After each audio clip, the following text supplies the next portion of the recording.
Kali ini saya tidak minta anda bersalawat seperti biasa. Saya yakin Bapak Ibu suka bersalawat, tapi kali ini saya ingin anda membawa salawat kepada Rasul dengan penuh rasa cinta.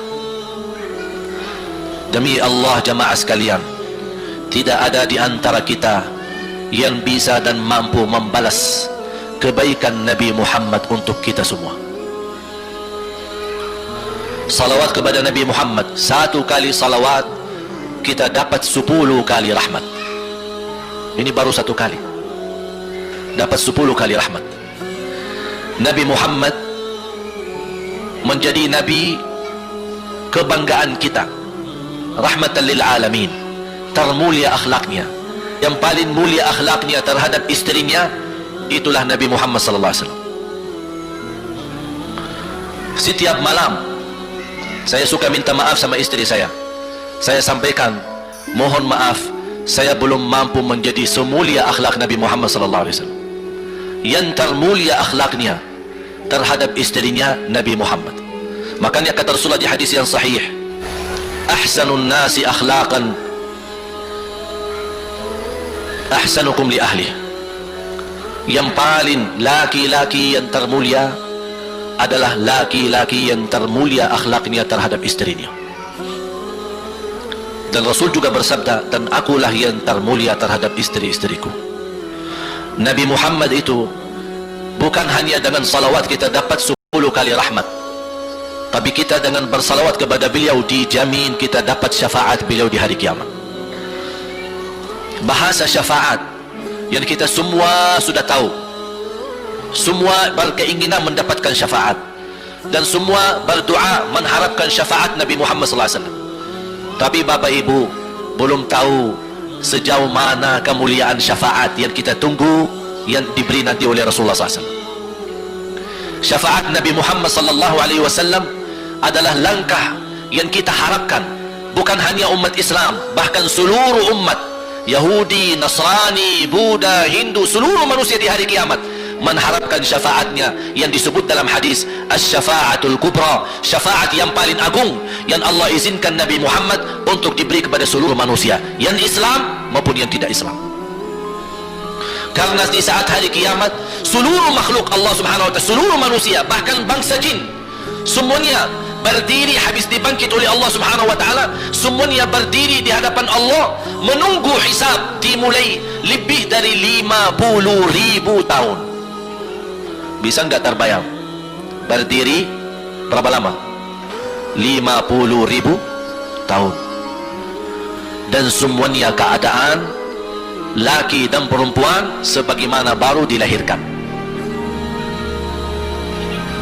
Bisa enggak Bapak Ibu terbayang? Sekarang mohon maaf, ibu-ibu yang begitu berjilbab, pakaiannya yang rapi dan sopan, Masya Allah, tertib, bersih, make up, cerah mukanya, bisa menarik perhatian. Betul gak? Bagaimana di hari kiamat? Semuanya di satu tempat, disamakan, laki sama perempuan campur, dan semuanya dalam keadaan sebagaimana baru dilahirkan, tidak berpakaian apa-apa. Ketika Rasul menceritakan kepada Siti Aisyah pun kaget. Ya Rasulullah, laki dan perempuan sama-sama? Kefikiran Siti Aisyah kemana? Baru dilihat oleh orang. Apa kata Rasulullah SAW? Wahai Aisyah, di saat itu kesibukan manusia pandang kepada Allah Subhanahu wa taala menunggu hisab lebih daripada kefikiran yang lain. Bisa enggak terbayang? Saya yakin tidak bisa terbayang. Mohon maaf, apapun kesibukannya, biarpun dahsyat yang menarik perhatian, tetap ada kesempatan masih cuci mata. Betul enggak? Tapi kalau di hari kiamat beda keadaannya. Apapun yang saya jelasin tidak akan mungkin Bapak Ibu bisa bayangkan, karena itu bukan dahsyat lagi, tapi di luar batas kemampuan kita. Makanya Siti Aisyah sebagai manusia wajar kalau terkejut. Ya Rasulullah, kami dan laki-laki sama-sama. Rasul maklumi fikiran Siti Aisyah sebagaimana memaklumi fikiran kita yang sama. Tapi ternyata kalau di sana beda. Makanya di saat itu belum lagi matahari didekatkan, disebut dalam hadis mil, 1 mil. Di dalam satu hadis 1 mil adalah, kalau untuk telah mata itu kan berapa ukurannya, berapa senti ya? Sangat kecil, betul? Kalau dalam bahasa Arab itu namanya mil. Berarti ukuran nanti di hari kiamat kita berdiri 50.000 tahun dan mataharinya dekat seperti ini. Di riwayat mil bukan yang itu maksud, tapi adalah ukuran perjalanan 1 mil. Kira-kira 1 mil cukup jauh? Sama, kurang lebih berapa kilo? 1,5 kilo? Ya, kurang lebih 1,5 kilo. Sekarang jutaan kilometer kita merasa panas. Sudah ada AC, sudah ada kipas, sudah ada hujan, sudah ada ini, tapi merasa begitu panasnya. Itu jutaan kilometer. Bagaimana kalau 1,5 kilo? Makanya Rasul menggambarkan nanti di hari kiamat, yang biasa di dunia kalau kita keringat dari atas ke, kalau di hari kiamat terbalik, keringat kita dari bawah ke atas. Ini tergantung dosa kita. Kata Rasulullah, ada yang keringatnya sampai ke mata kaki, ada yang sampai ke lutut, ada yang sampai ke paha, ada yang sampai ke perutnya, ada yang sampai ke dadahnya, ada yang sampai ke lehernya, bahkan ada yang sampai merasa sudah sesak nafas, ingin melamatkan diri supaya tidak tenggelam di dalam keringatnya sendiri. Dalam keadaan itu 50.000 tahun. Di situ manusia sudah merasa gelisah, sudah cukup merasa tersiksa. Semua larinya, penolong siapa yang bisa menolong kita? Kita minta tolong kepada siapa yang bisa menyampaikan hajat kita kepada Allah supaya mulai hisab? Karena sudah kita tidak kuat lagi. Semuanya larinya kepada Nabi, Nabi Adam, Nabi Ibrahim, Nabi Nuh, Nabi Musa, Nabi Isa. Semuanya jawab yang sama, nafsi, nafsi, Allahumma sallim, sallim. Ya Allah, selamatkan diriku sendiri. Tidak ada yang urus anak, istri, suami, keluarga, apalagi manusia lain. Sama keluarganya saja dia lari. Tidak ada, nafsi, nafsi, diri sendiri, ya Allah selamatkan. Diri sendiri, ya Allah selamatkan. Diri sendiri, ya Allah selamatkan. Nabi Adam jawab begitu. Suruh, barangkali Nabi Nuh bisa bantu kalian. Datang kepada Nabi Nuh, nafsi, nafsi, Allahumma sallim, sallim. Datang kepada Nabi Musa, nafsi, nafsi, Allahumma sallim, sallim. Datang ke Nabi Isa, nafsi, nafsi, Allahumma sallim, sallim. Sampai terakhir Nabi Isa berkata, ada satu, saya rasa dan yakin dialah yang bisa memberi bantuan. Dia tunjukkan, itu dia, namanya Muhammad sallallahu alaihi wasallam. Bayangkan, semua manusia ini aja sekarang yang masih hidup berapa miliar, kita tidak bisa dihitung berapa jumlah penduduk bumi. Bayangkan dengan umat terdahulu, semua dikumpulkan dan semua menarah satu arah kepada Nabi Muhammad, minta tolong, ya Rasulullah, ya Muhammad, ya Habib Allah, tolong syafaatkan. Barangkali dengan bantuanmu, doamu, syafaatmu, bisa ini mulai dihisab supaya terselesai siksa yang kita hadapi. Begitu mereka datang, apa jawab Rasulullah SAW? Allahumma sallim, sallim, ummati, ummati. Ya Allah, selamatkan umatku, umatku. Fikirannya umatnya, bukan istrinya, bukan anaknya, bukan orang tuanya, bukan siapa, umatnya. Umatnya dia fikirkan.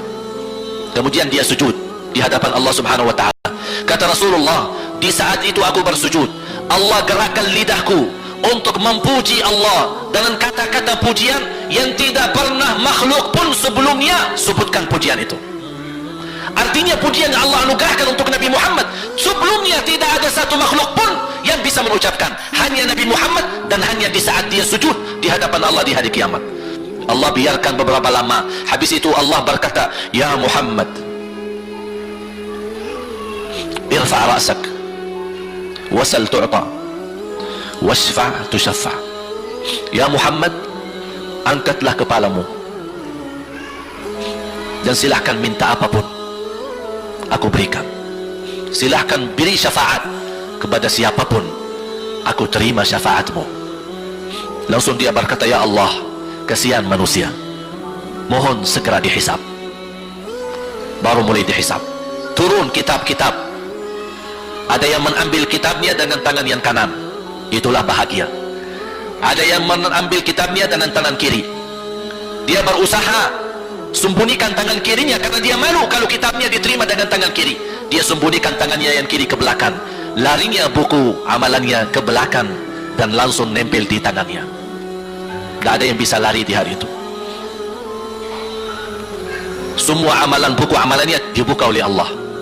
dan akan Allah mulai menghisabkan kita satu persatu. Tidak ada kelompok-kelompok, tidak ada bendera, tidak ada ormas, tidak ada kelompok, tidak ada pimpinan. Masing-masing benderanya kita apa? Buku amal. Dan Allah manggil kita bernama satu-satu. Ibu, sini, datang. Kata Rasulullah sallallahu alaihi wasallam, yuhasibullahu al-abida laisa bainahu wa bainahu turjuman. Allah akan hisab hamba-hambanya satu demi satu, bersatu dan tidak ada penerjemah. Jadi tidak bagi terjemah, translate. Ya Allah, saya tidak mengerti bahasa Arab, saya tidak mengerti bahasa, ya Allah, gimana ini, saya butuh translate atau benacara supaya bisa bantu saya lulus dari hukum. Tidak ada. Yang hakim Allah, keputusannya Allah, yang menentukan Allah, mahkamah yang dikuasai Allah, hamba di hadapan Allah, saksi semua, tangan saksi, mata saksi, lidah saksi, kaki saksi, buku amal saksi, malaikat saksi. Bagaimana kita mau lari? Ditanya oleh Allah, hei hambaku, ingat gak di malam itu, di tempat itu kamu berlakukan dosa itu? Seorang hamba yang masih memiliki iman, dia merasa dan ingat, dan dia merasa malu, dia tunduk kepalanya. Kata Allah, malu ya, malu, tunduk, ya malu ya Allah, malu, malu. Dan subhanallah, tanda rahmat Allah, ketika Allah bertanya dengan kita, tidak ada orang lain yang bisa lihat. Supaya apa? Supaya hisab kita di antara kita sama Allah tidak terbocor kepada orang lain, supaya tidak malu sama orang lain. Allahu Akbar. Habis kita sudah ragu diri, ya Allah, saya ingat dan saya rasa salah dan saya malu. Apa kata Allah? Waktu itu kamu lakukan dosa itu, aku tutupi, aku tutupi, tidak ada yang tahu. Kita lakukan dosa ini udah sekian tahun, ada yang tahu nggak? Ada yang tahu, karena kita lakukan di saat sembunyi. Kata Allah, di saat itu kamu lakukan dan kamu tahu itu dosa, tapi aku tutupi supaya kamu jangan menjadi malu di depan keluarga atau di depan sahabat. Aku tutupi. Dan aku sekarang sudah menutupi dosamu di dunia, dan sekarang aku hapuskan dan ampuni dosamu di akhirat. Allahu Akbar. Disitulah terasa anugerah, ampunan Allah yang maha kuasa. Dan Allah di saat itu mampu menghukum kita. Dan kalau Allah menghukum kita, Allah tidak pernah menzalimi kita. Justru itu keadilan Allah. Tapi Allah tidak memperlakukan keadilannya, justru yang mendahulukan ampunan dan kasih sayangnya. Habis selesai hisab, harus semua tanpa kecuali lewati neraka jahanam di atas sirat. Sirat yang panjang, yang kejam seperti pedang, yang tipis sampai tidak bisa dilihat oleh mata. Katanya tipisnya seperti, subhanallah, imam bisa jalan di atas rambutnya. Kejam lagi, masuk di atas serat, terus jalan. Di saat itu ada doa yang menyelamatkan kita sampai menuju surga. Nabi Muhammad sallallahu alaihi wasallam, dia sudah duluan. Kalau Sayyidina Abu Bakar perjalanan di atas sirat disebutkan 100 tahun, tapi Sayyidina Abu Bakar satu langkah di atas sirat, langkah kedua di depan pintu surga. Dahsyat. Ini Sayyidina Abu Bakar seperti itu. Bagaimana Rasul? Rasul sudah menunggu di depan, mulai manusia satu persatu jalan di atas sirat. Dan Rasul di saat itu sibuk berdoa, Allahumma sallim sallim, ya Allah selamatkan umatku, ummati ummati, ummati ummati, sampai mereka terselesai. Sampai di situ saja.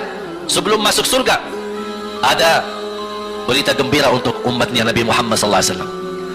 Tidak boleh ada yang masuk surga harus berjumpa dengan beliau dulu, tatap muka, dan disediain minum yang disebut air Al-Kautsar. Dan di situ banyak gelas, tinggal kita ambil gelas dan minum. Begitu kita mau ambil gelas dan minum, datang Rasul, jangan, kamu minum langsung dari tanganku sendiri. Barang siapa yang minum dari tanganku tidak akan haus selama-lamanya. Allahu Akbar. Di situ terasa kemuliaan. Begitu kebahagiaan kita bertemu dengan Nabi Muhammad, dan bisa langsung minum dari tangan Nabi Muhammad sallallahu alaihi wasallam. Bukan hanya begitu saja, bahkan Nabi Muhammad memegang tangan kita, mengajak kita masuk 8 pintu surga. Ada 8 pintu. Rasul bersabda, satu pintu luasnya seperti antara langit dan bumi. Satu pintu antara langit dan bumi luasnya. Dan kata Rasulullah, di saat itu akan manusia gesa-gesaan untuk masuk surga. Itu tanda apa? Banyak yang akan masuk. Mudah-mudahan kita terhitung dari yang banyak. Begitu ahli surga masuk, kira-kira Rasul berhenti? Ahli surga udah masuk, sudah aman? Tidak. Rasul balik lagi, keluar dan menuju dari langkah sirat yang pertama, melihat ada enggak, ternyata ada di antara umatnya yang tersisa, yang dosanya terlalu banyak, gesa-gesaan di jalan, merangkak di jalan sampai jatuh di dalam neraka. Rasul mana mereka? Masuk ke neraka. Kata Allah subhanahu wa ta'ala, melihat keadaan Nabi Muhammad SAW, apa yang dibutuhkan lagi? Kata Rasul, ya Allah, saya tidak akan puas masuk surga sampai hamba-hambamu yang ada di neraka, umatku, diselamatkan. Allah subhanahu wa ta'ala mengizinkan Nabi Muhammad keluarkan dari neraka. Dia keluarkan. Sudah cukup ya Nabi Muhammad? Tidak cukup ya Allah, masih ada lagi. Diambil lagi, dikeluarkan, diambil lagi, dikeluarkan. Artinya dari umat Nabi Muhammad yang masih banyak dosanya, yang masih banyak kelewatannya sama Rasulullah, yang tidak pantas memberi kemuliaan kepada Rasulullah SAW, dapat pula syafaatnya Nabi Muhammad. Yang tidak pernah memberi tanda sayang dan cinta kepada Rasul, dapat rasa sayang dan cinta Nabi Muhammad SAW. Sampai kata malaikat Jibril, demi Allah saya melihat Nabi Muhammad mengambil manusia dari neraka Jahannam, diselamatkan dari siksa dan membawa mereka ke surga. Kata malaikat Jibril, sampai aku kira tidak ada lagi yang tersisa di neraka Jahannam, saking banyaknya yang dikeluarkan oleh Rasul. Itu syafaat Rasul sallallahu alaihi wasallam. Oleh karena itu jamaah sekalian, ini yang saya ceritakan. Saya mohon kalau anda lagi bersalawat, ingat itu semua. Nabi Muhammad bukan Nabi yang biasa. Nabi Muhammad adalah Nabi yang penolong kita nanti di hari kiamat. Seandainya kita masuk neraka Jahannam, masih ada harapan kita dapat syafaat Nabi Muhammad SAW.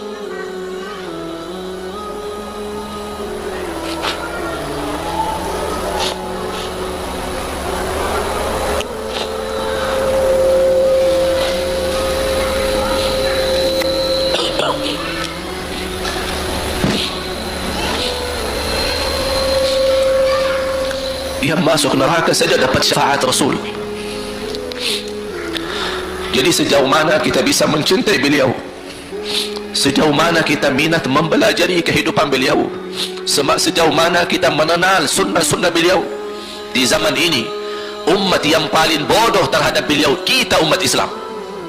Kita umat Islam banyak hal yang tidak tahu tentang beliau, tidak tahu bagaimana perjuangan beliau, bagaimana doa beliau untuk kita, bagaimana kesedihan beliau kalau ada di antara kita yang kena musibah atau keburukan, apalagi masuk neraka. Siti Aisyah radhiyallahu anha